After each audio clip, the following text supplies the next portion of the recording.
Hello everybody, welcome back to my YouTube channel. I hope all of you are doing great and all of you are safe. तो आज का ये जो video होने वाला है it is going to be on citizenship. I hope आपने part 1 की वीडियो देख ली है. पार्ट 1 का पार्ट 1 एंड पार्ट 2 दोनों मेरे चैनल पे है. सो जिसने नहीं देखा प्लीज जल्दी से जाओ एंड देखो. And also do not forget to subscribe and follow my Instagram account that is @KaryaOfficial2021. Please do follow it for latest updates and daily quiz. ठीक है. तो सबसे पहले आज जो हम पार्ट करने वाले हैं that is going to be part two of Indian constitution that is citizenship. ठीक है.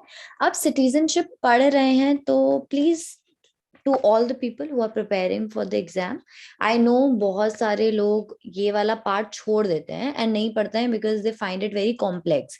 क्योंकि बहुत सारे डेट्स हैं, कौन सी डेट कब पढ़नी है, क्या पढ़नी है, तो उसमें थोड़ा बहुत कंफ्यूजन हो जाता है.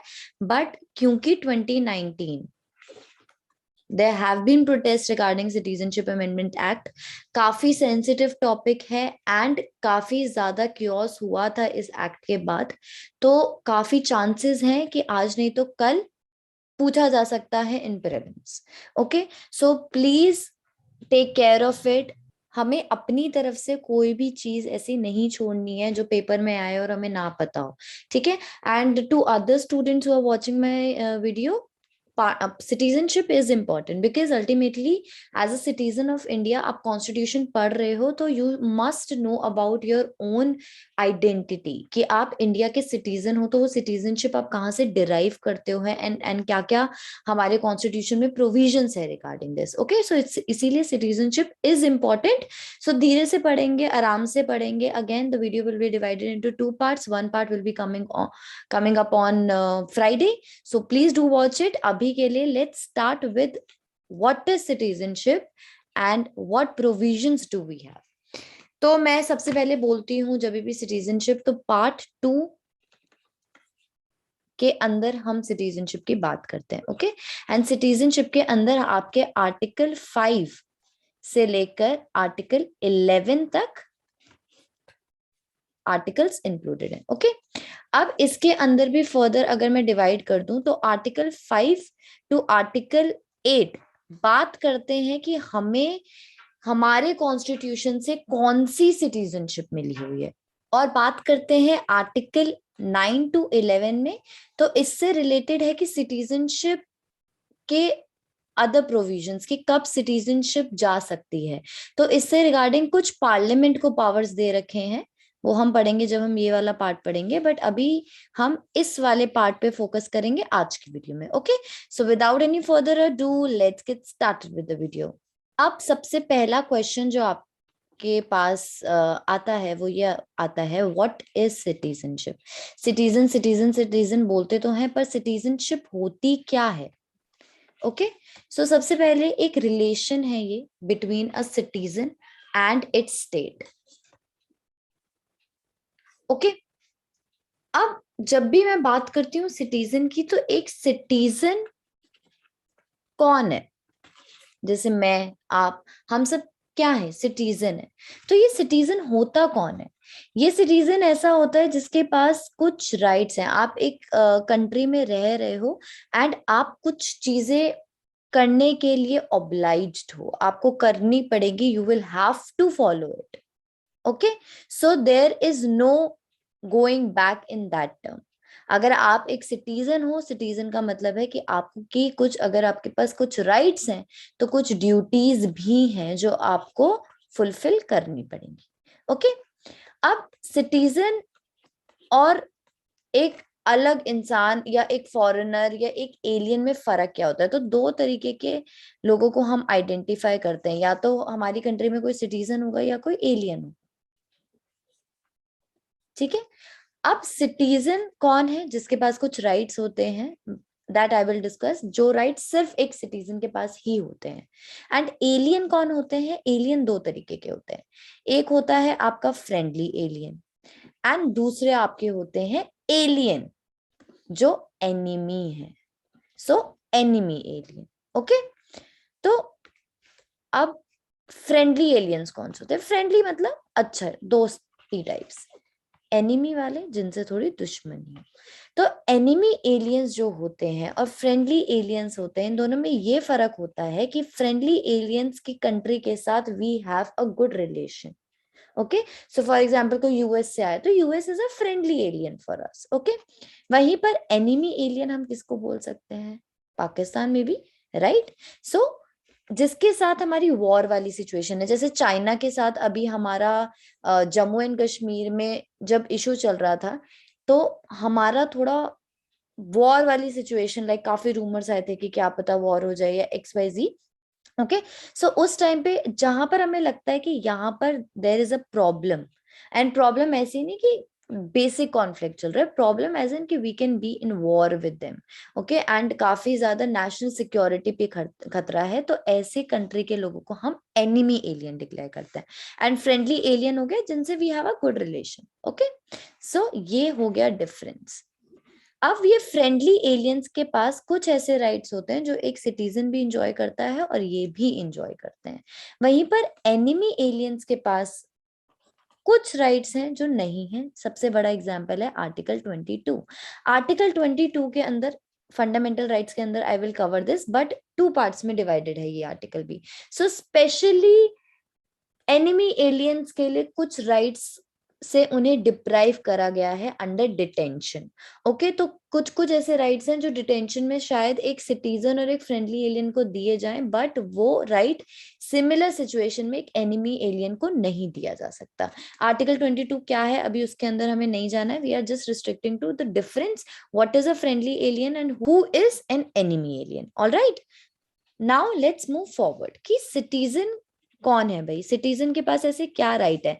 अब सिटीजन और फ्रेंडली एलियन में भी तो कुछ फर्क होना चाहिए। ठीक है, सिटीजन और फ्रेंडली एलियन आपस में सेम सेम राइट्स एंजॉय करते हैं, but there are rights which are exceptionally there only for citizens of India. And वो कौन से राइट्स है? Article 15, article 16, article 19, article 29 and article 30. I'll just tell you the 30. I'll just tell you कि यहाँ पर इन articles की heading क्या बोलती है। मैं सारा आपको नहीं बताने वाली हूँ क्योंकि इनके ऊपर हम स्पेशली इनके ऊपर हम अलग से एक वीडियो पढ़ेंगे। फंडामेंटल राइट्स, ये सारे फंडामेंटल राइट्स हैं। Okay, so these fundamental rights are only for the citizen of this country, nobody else. Okay, अब बात करते हैं इन आर्टिकल्स की। तो आर्टिकल 15 एंड 16 आते हैं हमारे राइट टू इक्वलिटी की कैटेगरी के अंदर। ओके, एंड वहीं पर आर्टिकल 29 आता है हमारा राइट टू फ्रीडम की कैटेगरी के अंदर। एंड आर्टिकल 29 एंड 30 के बारे में हम जब बात करते हैं, so these are the cultural and educational rights of minorities. Okay, I just tell you कि क्या क्या है। आर्टिकल 15 बात करता है prohibition of discrimination in any form. Article 16 बात करता है इक्वलिटी ऑफ अपॉर्चुनिटी। ठीक है, तो एम्प्लॉयमेंट में कोई किसी भी तरीके की डिस्क्रिमिनेशन नहीं होनी चाहिए। आर्टिकल 19 के अंदर अलग अलग हैं, freedom of speech and expression, freedom of association, all these things come under your article 19। And then article 29 and 30 बात करता है cultural and educational rights of minorities. Okay, अब इसके अलावा और भी राइट्स हैं जो फंडामेंटल राइट्स के डोमेन में नहीं है, पर वो अलग राइट्स हैं जो सिर्फ एक सिटीजन को ही मिलते हैं, जिसके अंदर आपके पास आता है right to vote. Right to vote in general elections, जो लोकसभा के इलेक्शंस होते हैं वो, एंड स्टेट लेजिस्लेटिव असेंबली के इलेक्शन, जो स्टेट की काउंसिल्स होती हैं या असेंबली होती है उसके elections. Okay, so not councils, in particular there will be, the correct term is assembly, state legislative assembly elections. Okay, then right of membership to the houses of the parliament, वो भी सिर्फ एक citizen के ही पास है। इसके अलावा right to hold a public office। Public office कैसे हो गए? जैसे प्रेसिडेंट बनना, प्राइम मिनिस्टर बनना, advocate general, attorney general, controller, auditor general. So all these are those public offices which are open for only if you are a citizen of this country, otherwise you can't apply to them. Okay, अब India में जब हम बात करते हैं specially president के elections के लिए, तो इंडिया में प्रेसिडेंट के लिए इलेक्शन कोई भी सिटीजन लड़ सकता है, चाहे वो सिटीजनशिप उसको बाय बर्थ मिली हो, जैसे आई एम इन इंडिया,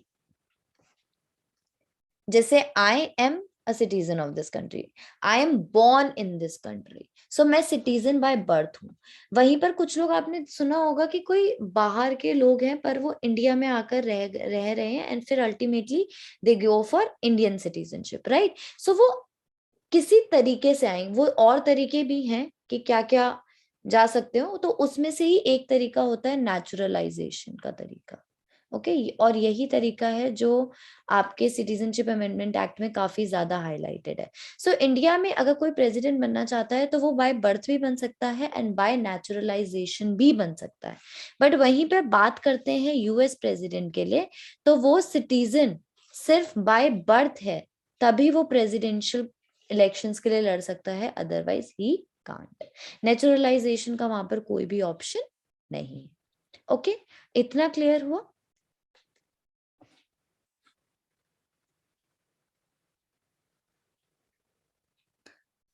अब बात करते हैं हम अलग अलग आर्टिकल्स की, ठीक है। आर्टिकल 5 to 8 जो आज हम डिस्कस करने वाले हैं आर्टिकल्स। इससे पहले मैं आपको ये बता दूं कि हमारे संविधान में ये जो भी आर्टिकल्स हैं पार्ट 2 में दिए हुए, इसमें कोई भी एक्सप्लिसिटली या इतना डिटेल्ड वर्जन नहीं दिया गया है कि कौन सा क्या प्रोसीजर होगा किसी भी चीज से हमें, कि हमें अगर कोई सिटीजनशिप चाहिए तो एग्जैक्ट तरीका प्रोसीजर क्या है उसे एक्वायर करने का, या सिटीजनशिप अगर चली गई है तो उसको फिर से लेने का क्या तरीका है, या कब कब आपकी सिटीजनशिप टर्मिनेट हो सकती है। सो ये वाली चीजों से रिलेटेड प्रोसीजरल वाइज उन्होंने कुछ इतना एक्सप्लिसिटली नहीं बताया है। The only thing is they have empowered parliament for everything, and parliament they have come up with repeated acts, citizenship act of 1955, फिर यही अलग अलग तरीके से अमेंड होकर 57, 85, 2003, then 2015 and then latest in 2019। सो इन्हीं के थ्रू हम बताते हैं अबाउट कि how a citizen can acquire a citizenship. Okay, clear? अब बात करते हैं आर्टिकल 5 to 8। सो आर्टिकल 5 to 8 में जो भी बात करी हुई है कि कौन इंडिया का सिटीजन कहलाएगा, वो सिर्फ एक डेट को ध्यान में रखते हुए करी कि 26 जनवरी 1950 को हम किन किन लोगों को एज अ सिटीजन अलाउ करते हैं इंडिया में। तो 26 जनवरी 1950 के अकॉर्डिंग, जब जिस दिन हमारा कॉन्स्टिट्यूशन लीगली इन्फोर्स हुआ है, उस डेट को माना गया है अबाउट कि इस दिन, इस डेट के अकॉर्डिंग कौन कौन सिटीजन है। हम सब बाद में जो भी एक्वायर करा है या XYZ जो भी लोगों ने बाद में सिटीजनशिप एक्ट्स के थ्रू एक्वायर करा है, वो इसके ब्रैकेट के अंदर की डेफिनेशन में नहीं आते, क्योंकि हमारा कॉन्स्टिट्यूशन 26 जनवरी 1950 के वक्त कौन सा सिटीजन जो है वो सिटीजन कहलाएगा उसके बारे में बात करता है। बाकी उसके अलावा पार्लियामेंट ने सारी पावर्स रखी है, पार्लियामेंट ने एक्ट्स के थ्रू वो बताया हुआ है। ओके, तो अब 26 जनवरी 1950, मैं ये डेट बार बार बोल रही हूँ क्योंकि हमारा कॉन्स्टिट्यूशन इस डेट के बेसिस पे सिटीजनशिप के बारे में बताता है, from article 5 to article 8। Okay, so 26 जनवरी 1950 को कॉन्स्टिट्यूशन ने कैसे कैसे लोगों को सिटीजनशिप के लिए अप्रूव करा या रिकॉग्नाइज करा, वो we will be going to read in these coming articles. Okay, now first let's talk about article 5। अब बात करें आर्टिकल 5 की, तो आर्टिकल 5 किन लोगों के बारे में बोलता है? आर्टिकल 5 बोलता है about person domiciled in India. So उस टाइम पे जो इंडिया में डोमिसाइल्ड थे, उन लोगों की सिटीजनशिप के बारे में बोलता है। तो आर्टिकल 5 बोलता है ऐसे लोग जो डोमिसाइल है इंडिया के। डोमिसाइल मतलब कि आप परमानेंटली किसी जगह पर जहां पर रह रहे हो, आपका घर है, आप वहां पे रहते हो, ठीक है। इसके साथ this plus any of these conditions. अब वो कंडीशंस क्या है मैं वन बाय वन करके आपको बताऊंगी। अब मैं ये एनी ऑफ दीज कंडीशंस बोल रही हूँ और ये मैं एंड यूज कर रही हूँ। एंड इसके साथ पर्सन डोमिसाइल्ड इंडिया एंड इनमें से कोई भी एक, जो अब मैं आपको 3 कंडीशंस बताऊंगी, अगर पर्सन डोमिसाइल्ड इन इंडिया है और उसके साथ ए है, बी है, सी है, इनमें से कोई भी एक है, तो उस इंसान को आर्टिकल 5 के अंदर 26 जनवरी 1950 के अंदर एज अ सिटीजन हमने रिकॉग्नाइज किया था, मतलब कॉन्स्टिट्यूशन ने रिकॉग्नाइज किया था। ठीक है, तो अब ये क्या बोलता है, person domiciled in India and, again और नहीं है कि ऐसा नहीं कि या ये या ये, ऐसा नहीं है, पर्सन डोमिसाइल्ड के साथ इनमें से कोई भी एक। Okay, so person domiciled in India plus and इनमें से कोई भी एक, और वो पहली कंडीशन क्या है, एक या तो वो इंडिया में बॉर्न हो, डोमिसाइल्ड है एंड इंडिया में बॉर्न है। ओके, दूसरा, either of his or her parents were born in India, parents की बात हो गई। ठीक है, प्लस अब थर्ड है कि कॉन्स्टिट्यूशन के कमेंस होने से पहले, मतलब 26 जनवरी 26 जनवरी 1950 से अगर इससे जस्ट 5 साल पहले वो इंडिया में रहा है इंसान ऑर्डिनरली, तो उस केस में हम उसको 26 जनवरी 1950 में एज अ सिटीजन रिकॉग्नाइज करेंगे। So if a person was ordinarily living in India just 5 years before the commencement of a constitution, then he or she will also be recognized as the citizen of this country. Okay, plus domicile तो होना ही चाहिए। Okay, clear? So this was our article 5. अब बात करते हैं article 6 की। अब article 6 में हमें थोड़ा सा डेट का ध्यान रखना है। ठीक है, तो इसमें एक डेट है 19 जुलाई 1948। ठीक है, इस डेट का हमें इस पर्टिकुलर आर्टिकल पे थोड़ा ध्यान रखना है। ओके, सो ये आर्टिकल क्या कहता है कि एक इंसान, a person can be recognised as a citizen of India अगर वो इन 2 हेड्स की अंदर की, जो मैं ये पार्ट अभी बताने वाली हूँ, एक हेड ये हो गया, एक हेड ये हो गया, मैं ऐसे इस आर्टिकल को पूरा डिवाइड कर रही हूँ। ठीक है, इसके अंदर की कोई भी एक पार्ट, ए जो ये वाला एक पहला पार्ट है, इसमें से कोई भी एक कंडीशन फॉलो कर ले, प्लस इसके साथ इनमें से कोई भी एक कंडीशन। सो दोनों की मिला के इन टोटल आपको 2 ही कंडीशन फॉलो करनी है आर्टिकल 6 से, पर आपको या तो आपको इसमें से एक हेड में बैठना पड़ेगा और इसमें से दोनों कंडीशन में से किसी एक कंडीशन को करना पड़ेगा पूरा, तब जाके मिलाकर आप इसमें और इसमें से जाके आप आर्टिकल 6 के अंदर एक सिटीजन कहलाए जा सकते हो। ठीक है, तो आर्टिकल 6 ऊपर ऊपर से बात करता है specially for people who got migrated from Pakistan, जो पाकिस्तान से इंडिया आए हैं। ओके, रिटर्न नहीं, जो पाकिस्तान से इंडिया की तरफ माइग्रेट हुए। ओके, अब पहले वाला था आर्टिकल 5 उन लोगों के लिए, पर्सन हुआ डोमिसाइल्ड इन इंडिया, कि वो रहते ही इंडिया में है। दूसरा है who are migrated from Pakistan.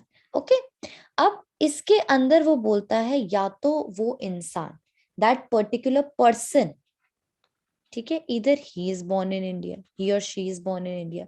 दूसरा, either his or her parents are born in India, any of their parents is born in India.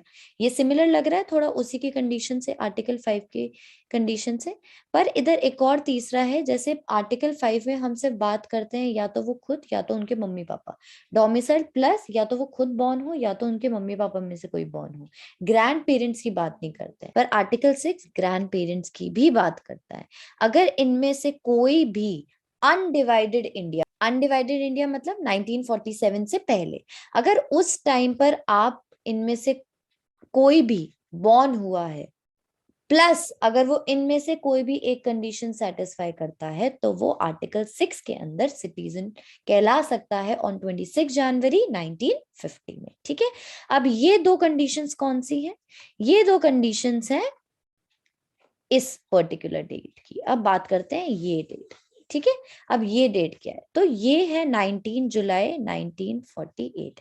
तो अगर आर्टिकल 6 फिर से थोड़ा सा रिपीट करते हैं कि आर्टिकल 6 के अंदर अगर आप खुद बॉर्न हुए हो या आपका कोई एक पेरेंट बॉर्न हुआ है या आपके ग्रैंड पेरेंट्स में से कोई भी अनडिवाइडेड इंडिया में पैदा हुए हैं, प्लस ये दो कंडीशन में से कोई भी एक अगर आप फॉलो करते हो तो आप आर्टिकल 6 के अंदर सिटीजन हो।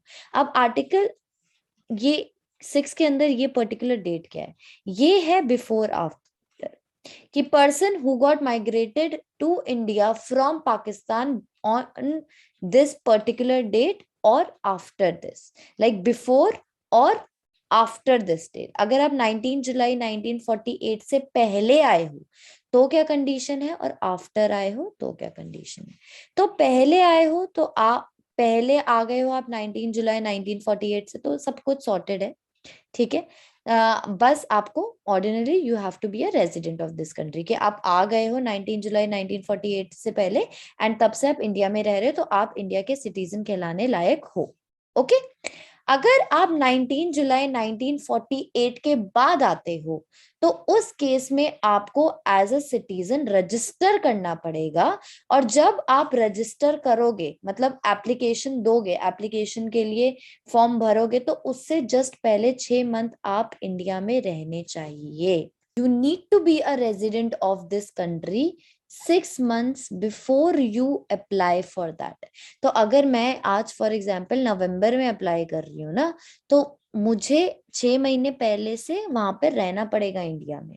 Okay, so this is what we have in this particular date, कि इस डेट के पीछे ये दो चीजें हैं, before and after. Before migrate करा है तो क्या कंडीशन होगी, आफ्टर है तो क्या कंडीशन होगी। ओके, रजिस्टर्ड सिटीजन मतलब जिसने एप्लीकेशन के लिए दे दिया है और उस एप्लीकेशन से पहले आप 6 महीने पहले इंडिया में एज ए रेजिडेंट रह रहे हो, तो इस केस में आप आर्टिकल 6 के अंदर सिटीजनशिप ले सकते हो। ऑलराइट, तो अब बात करते हैं आर्टिकल 7 की। ठीक है, आर्टिकल 7 क्या बोलता है, आर्टिकल 7 बात करता है about those people who migrated to Pakistan.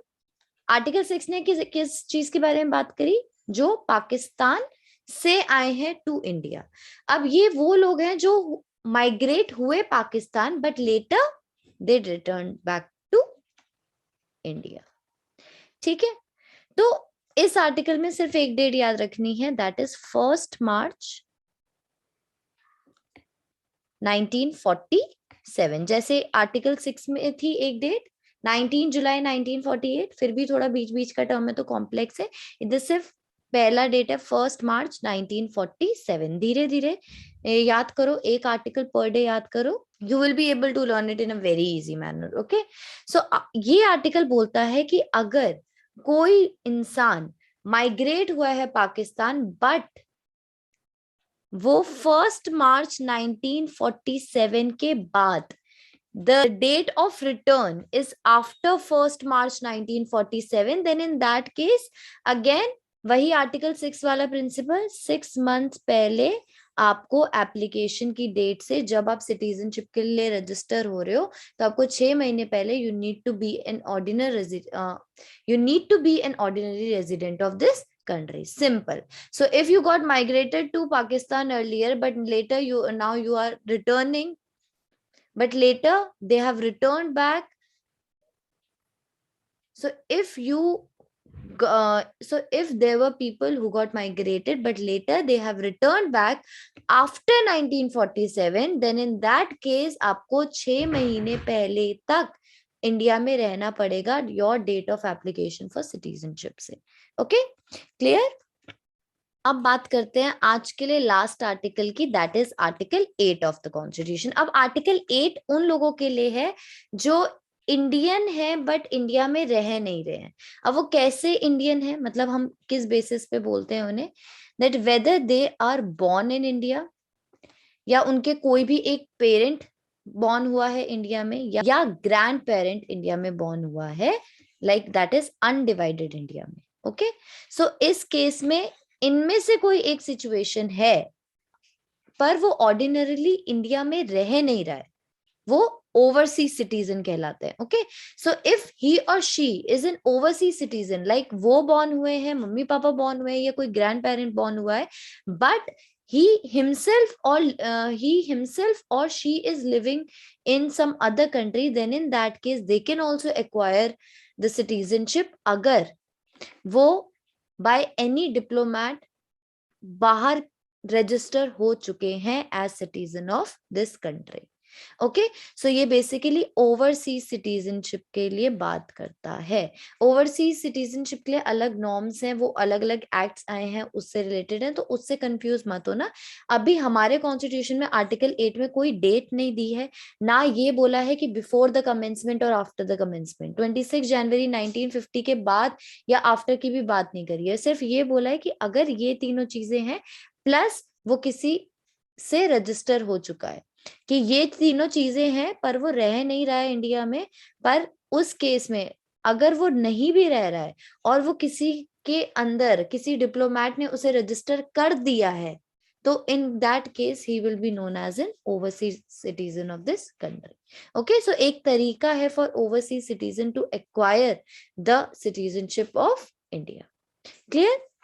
अभी होमवर्क क्या है, ये जो भी आज मैंने ये वीडियो में पढ़ाया है, you need to revise that and Laxmikanth follow कर सकते हो फॉर, एंड लक्ष्मीकांत फॉलो कर सकते हो फॉर द सेम। ओके, थोड़ा डेट्स का है, सिटीजनशिप में हर जगह आर्टिकल्स में कुछ कुछ अलग अलग डेट्स हैं, बट वो डेली रिवाइज करोगे तो वो समझ आ जाएगा। ओके, सो अब इसके साथ हम पार्ट टू करेंगे सिटीजनशिप, जिसमें हम बात करेंगे how can we acquire it, कौन सा एक्ट है, देन सिटीजनशिप अमेंडमेंट एक्ट के बारे में बात होगी 2019 के बारे में। Okay, so please stay tuned and do watch my videos. I will see you guys on this Friday at 2 PM.